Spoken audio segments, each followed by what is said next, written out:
Namaste. Khushrawati. I, Jabin Preeti Singh, Faculty of Pharmaceutical Science, Jyoti Vidyapeeth Women's University. Today, I will discuss about to study on the endocrine system. To study on the endocrine system are responsible for the sending and receiving sensory information and coordinating body responses. These are the nervous system and the endocrine system. Together, they are sometimes referred to as the neuroendocrine system. The endocrine system regulates body activities by releasing hormones and chemical messenger into the bloodstream, where they are carried throughout the entire body. Hormonal responses may be almost uh, instantaneous, sudden, or may occur days later. There is a wide variety of hormonal effects. Hormone function regulate the chemical composition and volume of the internal environment, extracellular fluid. Help regulate metabolism and energy balance.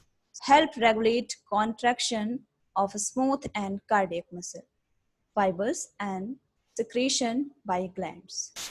Help maintain homeostasis despite destruction such as infection, trauma, emotional stress, dehydration, starvation, hemorrhage, and temperature extremes. Regulate certain activities of immune system, play a role in the smooth sequential integration of growth and development, contribute to the basic process of reproduction, including gamete production, fertilization, nourishment of the embryo and fetus, delivery and nourishment of the newborn. Exocrine and endocrine gland. The body contains two kinds of gland. First one is exocrine and second one is endocrine.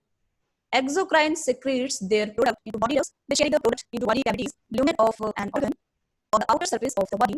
So this is overall the endocrine gland. Now we come to the endocrine glands. Endocrine gland secretes their products hormone into the extracellular space around the secretory cells. The secretion diffuses into capillaries and carried throughout the body by the circulatory system.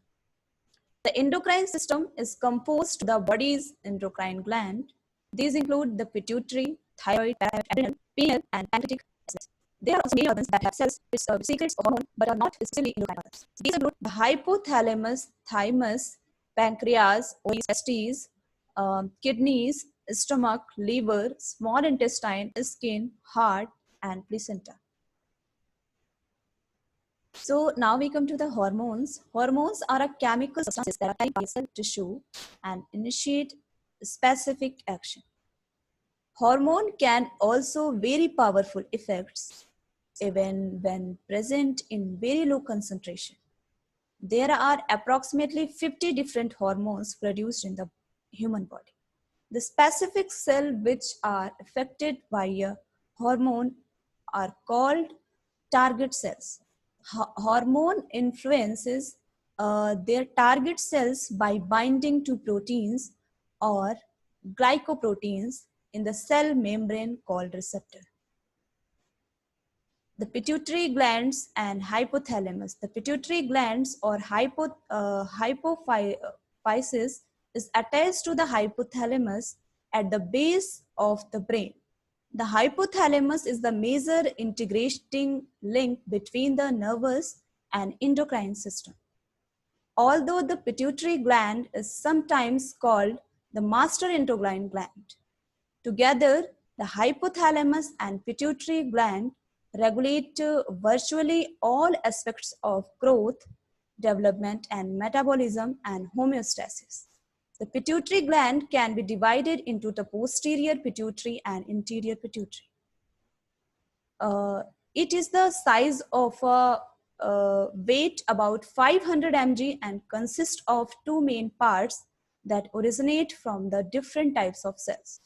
The anterior pituitary adenohypophysis is an upgrowth of granular epithelium from the pharynx, and the posterior pituitary is a downgrowth of the nervous tissue from the brain.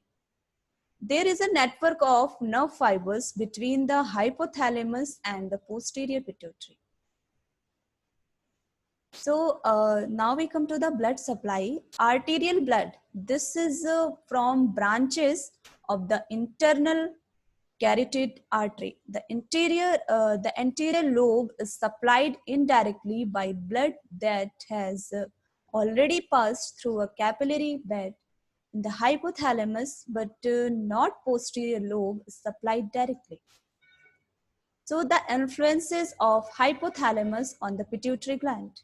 The hypothalamus controls release of hormone from both the anterior and posterior pituitary, but in different ways. So hormone of the pituitary gland, anterior pituitary, GH, TSH, ACTH, and PRL, LH, FSH. Posterior pituitary, vasopressin or ADH, oxytocin. The posterior pituitary work as a unit with the hypothalamus, and although posterior pituitary does not synthesize its own hormones, it does store and release oxytocin, an antidiuretic hormone produced in the hypothalamus. OT control uterine contraction during delivery and milk ejection during breastfeeding. ADH causes retention of body water, controlling the body's water balancing mechanism. Now we come to the anterior pituitary. The anterior pituitary secrete hormone that control the wide range of bodily cavities. The hypothalamus regulates the anterior pituitary by releasing hormones that stimulate release of anterior pituitary gland hormones and inhibiting hormone that suppress release of anterior pituitary gland hormone. So this is the complete session. This session powered by digital version 2.0 Jyoti Vidyapeeth Women's University, and hope you are satisfied with my digital session. If you have any query, please mention in comment box. I will resolve it your problem by the problem resolving class. Thank you, and thank you for the listening.